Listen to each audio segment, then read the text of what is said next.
Megan. Have I done something to upset you, Gemma? I know you think you're maximizing your objective function. Oh, really? We're going to devote our energies to sports and gardening, all the cultural pursuits as far as they're concerned. In fact, we're going to put the goons to sleep. Meanwhile, we dig.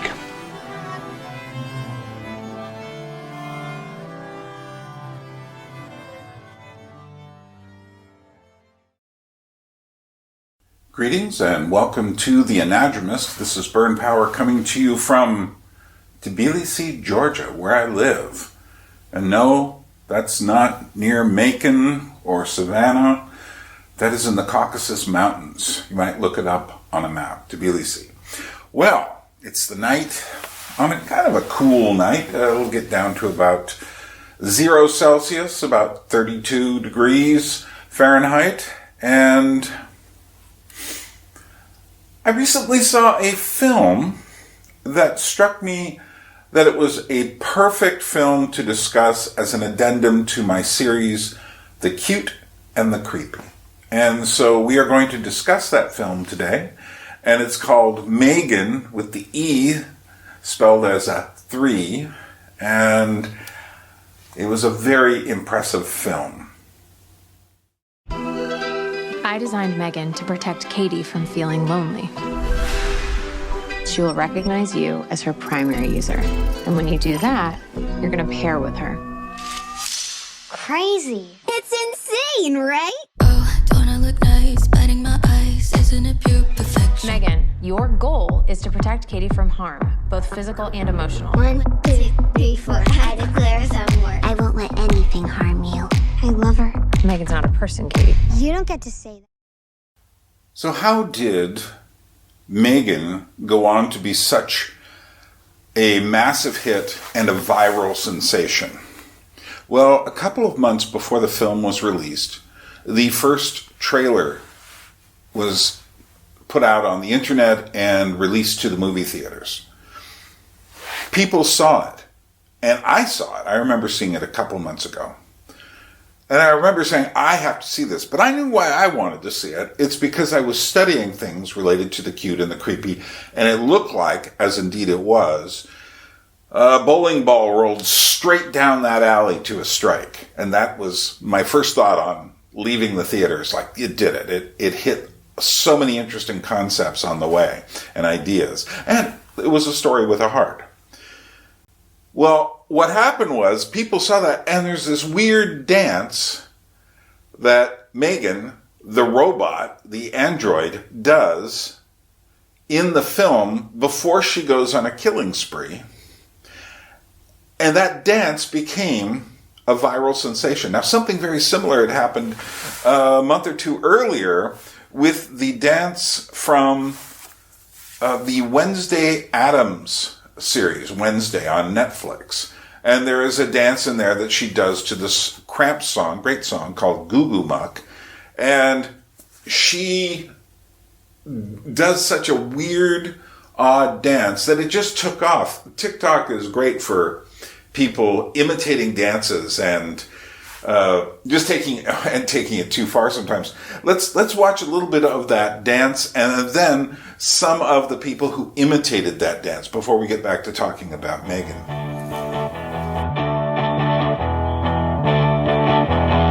Well, when the sun goes down and the moon comes up, I turn into a teenage goo-goo muck. The city and I roam the streets, looking for something that is nice to eat. You better duck when I show up, the goo-goo muck.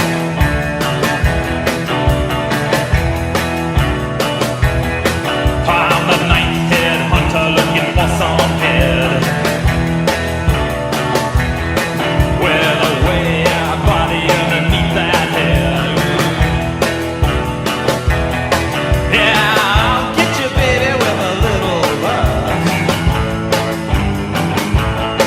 Cause I'm a teenage tiger and a goo-goo muck.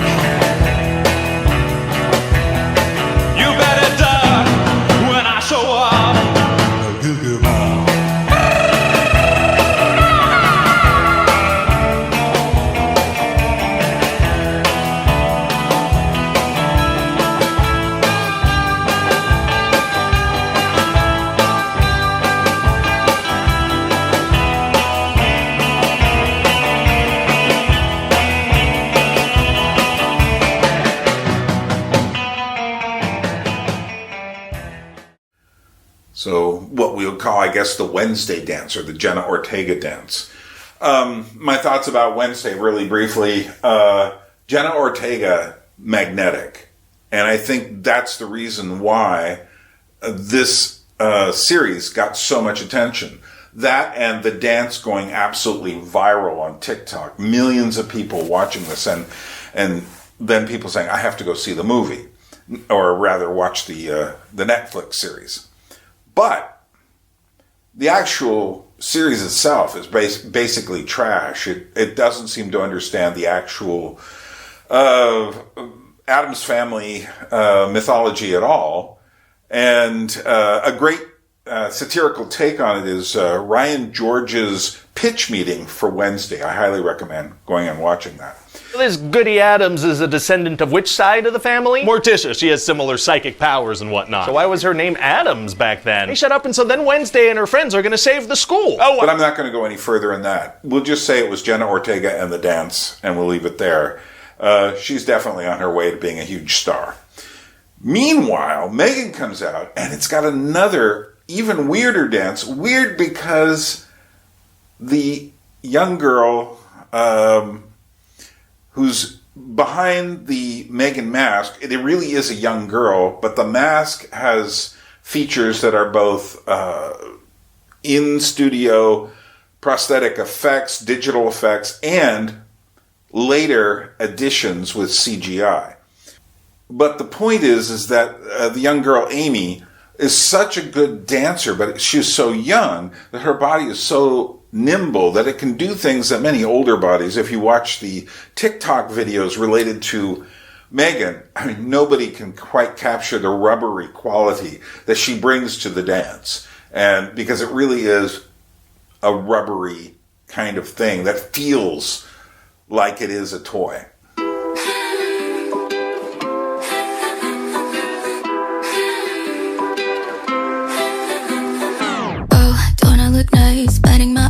Isn't it pure perfection? Cute, thinking polite, stereotype, got your full attention. Things that you can play with me, you better watch your back. The last thing that you hear would be my laugh. Cause baby dolls kill, don't provoke us or we will push you downhill. Might be pretty but we're still bitter as much as we're sweet.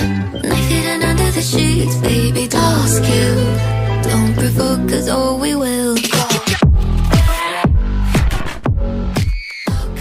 So when the M3GAN dance became this viral sensation in, say, December, Blumhouse realized, uh-oh, we've got a problem. We made this film to be an R-rated film.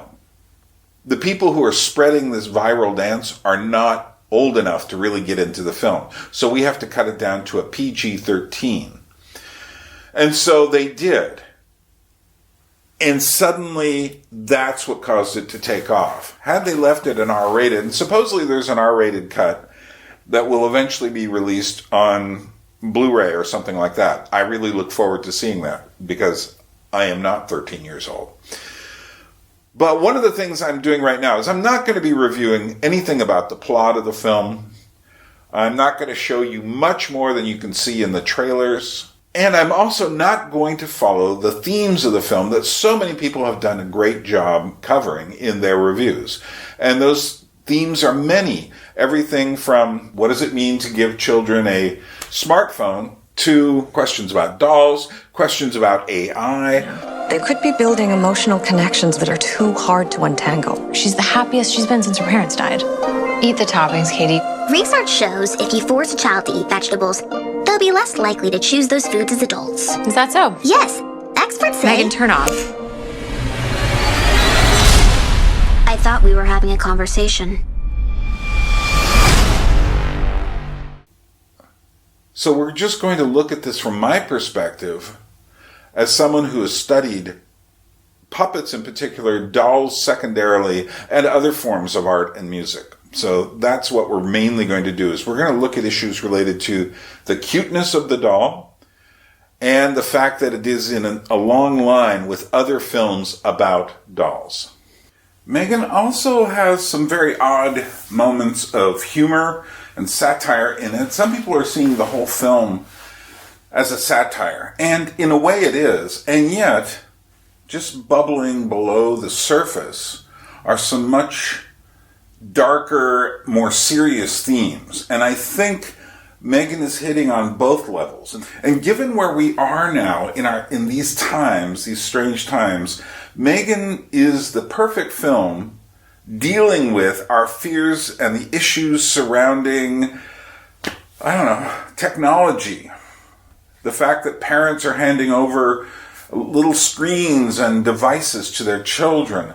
And essentially these machines and devices are getting away from the parents. The parents who often grew up on television or VHS or the early video stores or the early years of the internet don't understand what it means. There's a lot of discussion, or there should be, about what's the proper age to give your child a cell phone, a smartphone. To which the answer is a lot older than you think. But without going into all of those issues, there's a lot going on here. And it isn't just the technological issues. It's also, it hits on things like, what is a woman? And oddly, in a time where the definition of what a woman is has become a weird contest, M3GAN throws another strange log onto the fire. And it is the log of the robot, the android, the doll, in relationship to what is femininity. And curiously, M3GAN has even become something of a gay icon. Check out this SNL sketch that just came out, and you'll see they're fully on board with the fact that M3GAN has become a gay icon. But look at what they say about the nature of women. Cause baby dolls kill. Don't provoke us or we will push you downhill. Might be pretty but we're still bitter as much as we're sweet. Knife hidden under the sheets. Baby dolls kill. Don't provoke us or we will. If there's one thing gay men love, it's unhinged plastic women. Now many people are connecting M3GAN to Chucky, the mad killer doll in Child's Play. And this to me is both obvious and not really the point. And we're going to listen to a clip here in a moment of James Wan and Jason Blum, who is the producer and the owner of Blumhouse Studios, which get a lot of cred from me for not giving into simply doing woke films that have all these, trying to make all these certain kinds of points. I mean, they have their political perspective, which is more old school liberal, but they haven't fallen into this new kind of psychosis of having to present, a certain amount of gay characters, certain amount of black characters, certain amount of this, certain amount of that, with this kind of a plot, et cetera, et cetera. See Velma, see She-Hulk, see The Rings of Power, see endless Netflix series. We knew going in that we wanted to make a killer doll movie that was different to all the other killer doll movies, right? Like, firstly, M3GAN isn't possessed by some supernatural entity, not by some supernatural serial killer, and we wanted to lean into something that was more of the real world, something that was more relevant to what's going on today with all this AI technology that is percolating, that is now sort of coming up to the surface that we're seeing every day in our world. And we felt that it was important to make a movie that was grounded, that felt real, like that felt it could happen anytime soon in the world that we're living in. And I think that was the key. Now, what's interesting to me, first of all, is that James Wan is behind this. He wrote the script and produced it. And he has made films that have quite a pedigree related to the subject of puppets and dolls. For instance, in the Saw films, he has Billy, the spiral puppet. He's always got a spiral marker on his head, who's on a tricycle. And at first he's just this weird thing, but that shows up, this image that shows up in the films. But eventually he becomes a very important character as the series goes on. But I think he always was important. There's another puppet character named Billy in the next James Wan movie, Dead Silence. And it is the hollow boy, again, named Billy, who is a ventriloquist dummy. And that's an interesting film, not nearly as successful as M3GAN, as successful both financially and as a film, but certainly worth a watch, particularly if you're interested in the images of puppets and dolls in films. In *Malignant*, which James Wan came out with about a year and a half ago or so, we find that the characters are not puppets, but at one point, the creature is said to be controlling the main character essentially like she is a puppet. And I don't think that is an accidental reference in the script. And then, of course, there's the Annabelle series, which has gone on. It's like, well, the first time we see it is in the Conjuring movie, in which it hardly does anything. And yet it is, I think, one of the most memorable and frightening aspects of that movie. And then we see Annabelle again in a series of films of differing values. Some are better than others, but they're nevertheless all worth watching, especially if you're interested in the use of puppets and dolls. But it also follows another aspect of James Wan's career, is these movies about demons and exorcism, which I find really fascinating. It's like he seems to have three main tracks, and that is movies featuring puppets and dolls, movies featuring demons and exorcism, and horror films in general. Of course, he has done action, adventure kind of films, so he did The Fast and the Furious, and he did Aquaman, among other films. But I see him at his core doing horror films. Interestingly, James Wan has said that when he was young, he was watching a movie. Can you guess the movie he was watching that gave him this both fear and curiosity about both puppets and dolls? I'll let you think about it for a moment. But he said as he was watching it, it really caused fear. Now, it was a movie I saw when I was sufficiently older. I was around 25 or so. And that film was Poltergeist. And it has that one sequence with the clown puppet doll thing on the bed. And that for him was completely frightening to the bone. He was a young child. When asked what caused this kind of fixation on puppets and dolls, which he clearly has, he says, I would jot it down to watching Poltergeist at a very young age. That was definitely a very influential film for me. I saw it at a very young, impressionable age, and it made a huge impression upon me. And that creepy clown doll definitely scarred me for life. But I also like to say I'm a big collector of these kinds of things. I love my collectibles, my action figures, and so the idea of making movies based on one of these things come to life is just exciting for me. It's thrilling, and of course, in the horror genre, it means I can have a lot of fun with a story like that. And I would like to point out something very interesting here. Often, when children accidentally see a horror film that's too much for them at an age below where they can fully understand why that's affecting them, they later grow up to be a bit obsessed with it, or at least very interested in it. In a sense, I have the same experience with some of the films I saw when I was young. I wanted to know why this affected me, because it stays with you. And the thing that stays with you becomes very important to you. Now, there are other movies to mention here in the history of the genre of the evil puppet or evil doll that is a horror genre that isn't that big. It's certainly not as big as the slasher or psycho killer genre or any number of other genres. Nevertheless, it's got some very interesting films in it. The first one that really springs to mind is Dead of Night, which was a British film made right after World War II when they kind of allowed the filmmakers to stop worrying about the war, and then they made this very frightening film. Well, looks like I'll be needing a new partner.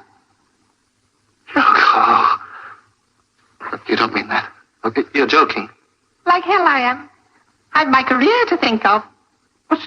You wouldn't run out on me now. I don't believe it. You wouldn't do that to me. Oh, wouldn't I?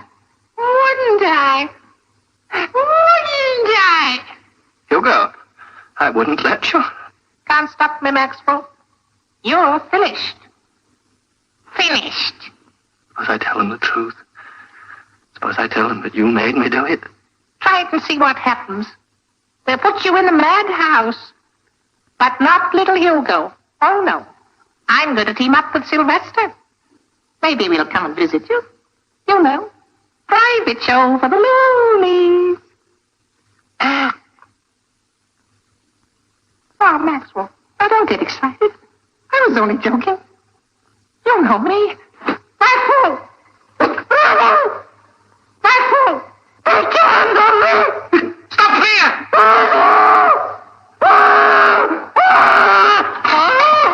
Here! You fool! Officer! Quickly! Open this door!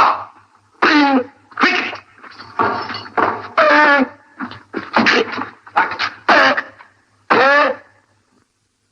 And now, by our standards today, it's not that frightening. Yet, if you put yourself in the mind of a British person in 1946 or so, this would be very frightening. And everyone agrees that the most frightening short story in this movie is the one featuring the ventriloquist, with Michael Redgrave as the ventriloquist. It's almost like you can't decide whether it's a movie about a psychotic puppeteer or if it's a movie about a puppeteer possessed by an evil dummy. Fascinating film, and that still holds up. Magic, starring Anthony Hopkins, came out in, 1978 or so. It's essentially a serial killer film, and it features another ventriloquist. For some reason, of all the puppets, you rarely see evil marionette films. You rarely see evil hand puppets along the lines of, something you put in your hands and you talk with it. You rarely see evil ones. But ventriloquist dummies, I think it is the fact that two things move on them that normally don't move on puppets. And one is the mouth. The mouth on the ventriloquist puppet moves. The other is the eyes. The eyes on the ventriloquist dummy move, and they are called dummies. That is the technical name in the puppetry biz for the ventriloquist dummy. It is a puppet, but it's a very special kind of puppet that has something inside of it in the back that the puppeteer or ventriloquist, to use the technical word, uses. It's kind of like a pistol mechanism. It also has a very interesting connection to the idea of being possessed or controlled, and who is possessing whom. Arthur Worsley, an English puppeteer, did a great, almost impossible to do. If you know anything about ventriloquism, if you try it yourself, you'll know that the two hardest things to say are like B and M, because your lips always have to move to make those sounds. And he did one series with his puppet, his ventriloquist dummy, where he's saying bottle of beer over and over. It's just amazing. Let's look at that. Say a bottle of beer without moving your mouth. Go on. Say a bottle of beer without moving your mouth. Say it! Say it! How is it, son, that when I shout, you spit in my face? How does that... Say it! Say, I've got to look here, I've got to look here, I've got to look here, I've got to look here, I've got to look here, I've got to look here, I've got to look here, I've got to look here. You can't do it. It never has been done. It's impossible. But I can do it. Watch me. I've got to look here.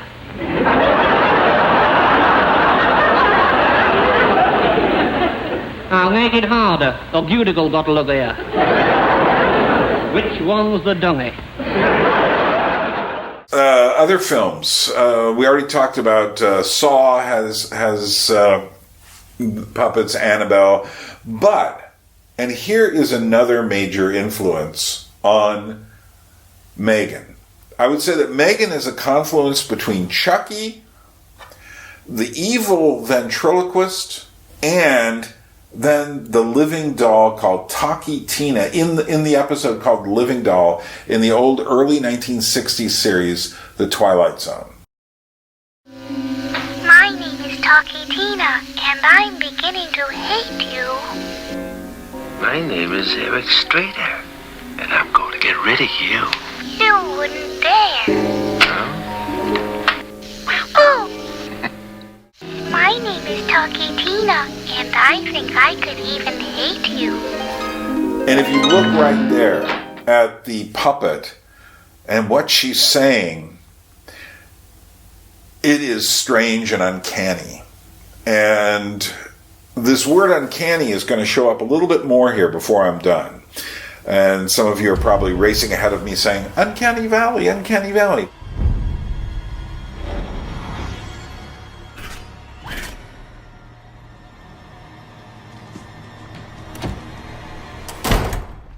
There's another film called The Boy, which featured a rather mute puppet that you didn't know whether it was alive or dead, at least in the first film.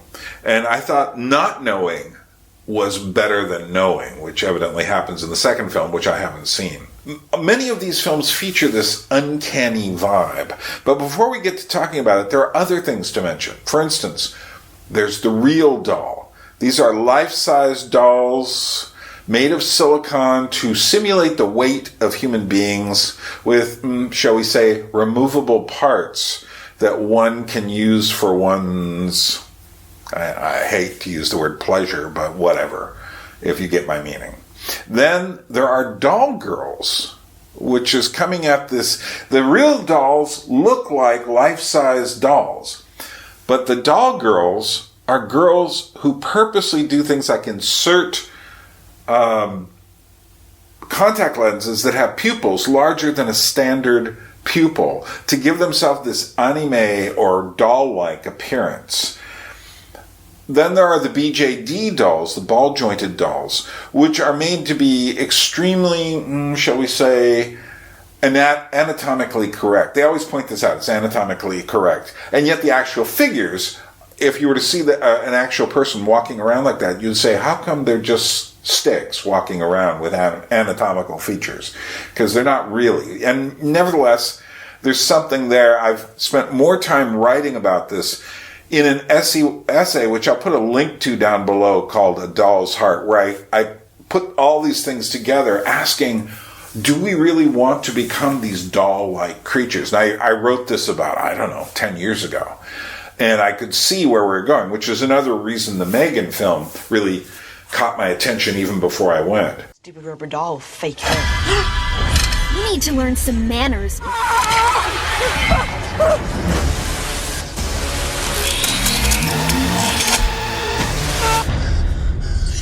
This is the part where you run.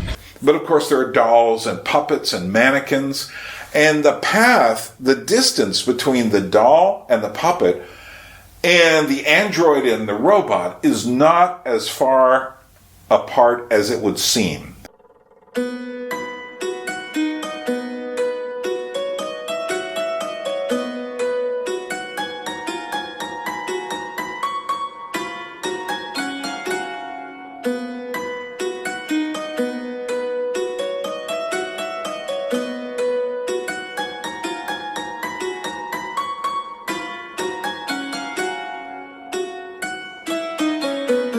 In the late 18th century, automata, that's more than one automaton, were the prized possessions of the nobility and the rich, especially some of the ones made by the Swiss Monsieur Jacques Droz, and those puppets are still there today. Astounding creations. Astounding creations made with what's called the barrel and pin mechanism inside of them, which is a precursor to the computer. It's a long story, and I'm not going to do it, but I highly recommend looking up automata, or sometimes people call it automatons. But automatas is the official plural. Which brings us to this concept of the uncanny valley, which everyone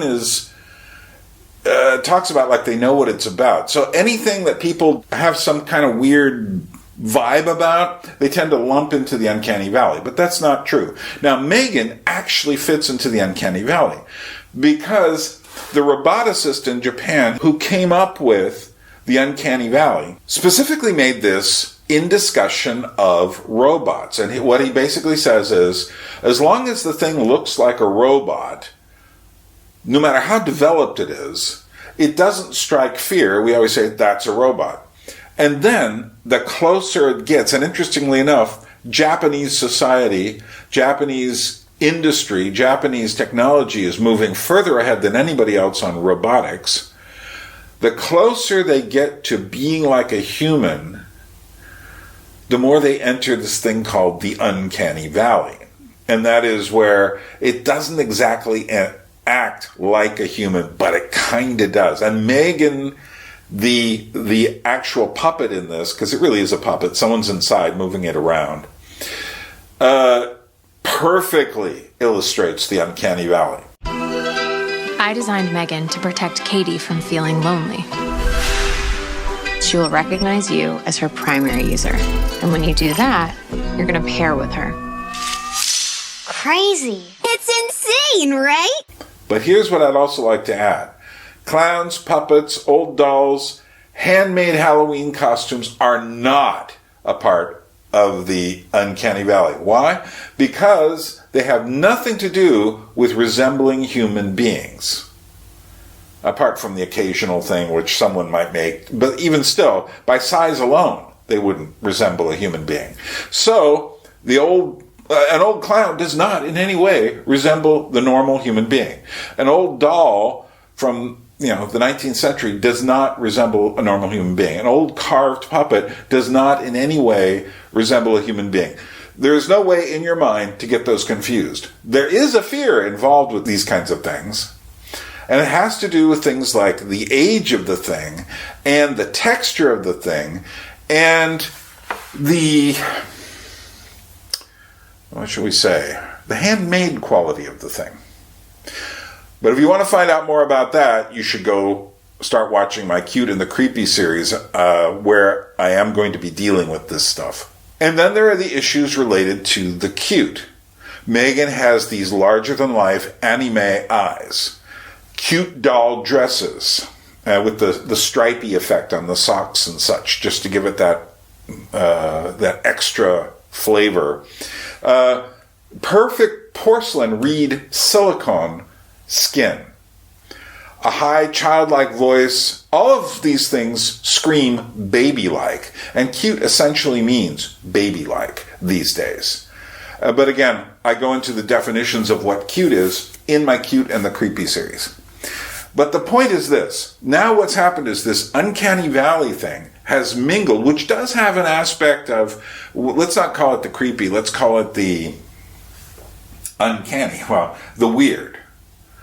And it goes together, they go together, and it creates a tension between the two.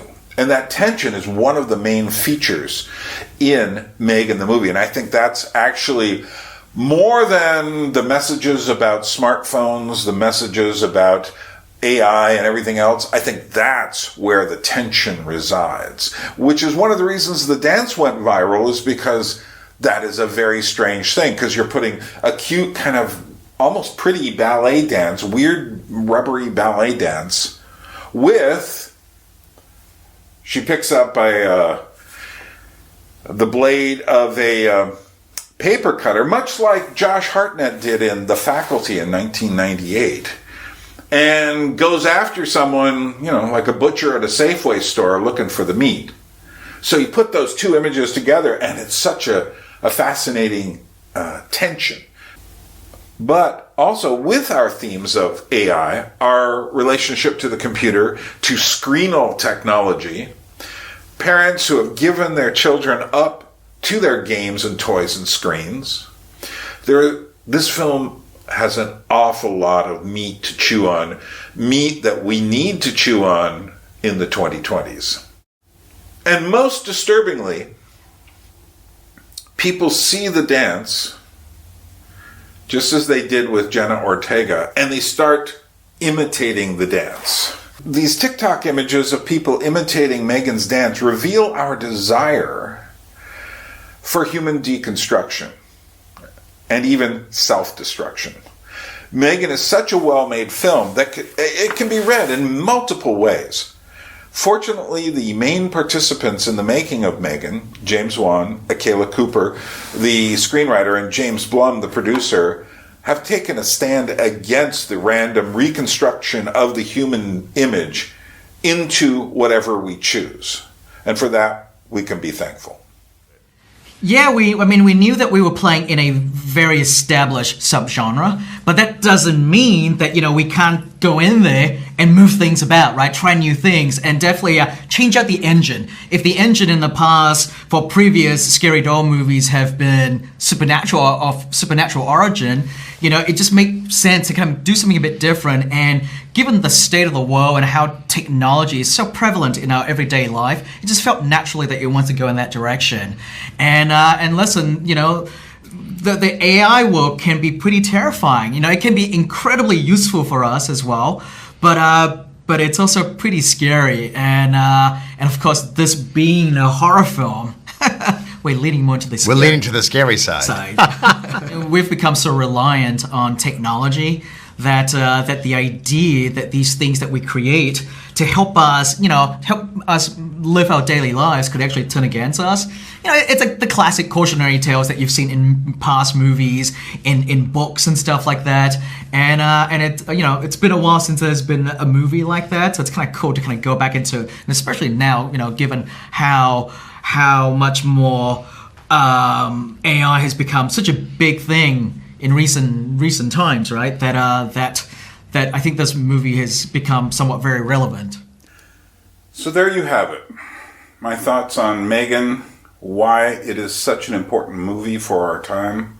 And I would heartily recommend anyone to go see it.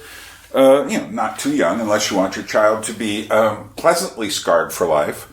But I think the issues that it brings up, particularly, and this is where it all comes down for me, particularly in this video, that line between the creepy and the cute. If you want to understand more of my thinking about this, and I have a lot more thinking about this, I would check out my series called The Cute and the Creepy. One of my thoughts is that creepy for us tends to be old things. Another thought I have is all the big-eyed animation dolls, M3GAN, of which M3GAN may be the first fruits, will eventually become much more creepy to us than all that old weird Victorian early 20th century stuff is to us now. Because I think it is so strange, and yet people have formed their lives, as evidenced by all the TikTok videos of Wednesday Addams or M3GAN dancing. They start to identify as these things they see. But that's something you can check out on the Cute and the Creepy series. Well, this is Bern in Tbilisi, Georgia, saying what the Georgians often say, droabit, which means temporarily, just for a while. We'll be gone for a while, and we will meet again. A people without history is not redeemed from time. For history is a pattern of timeless moments.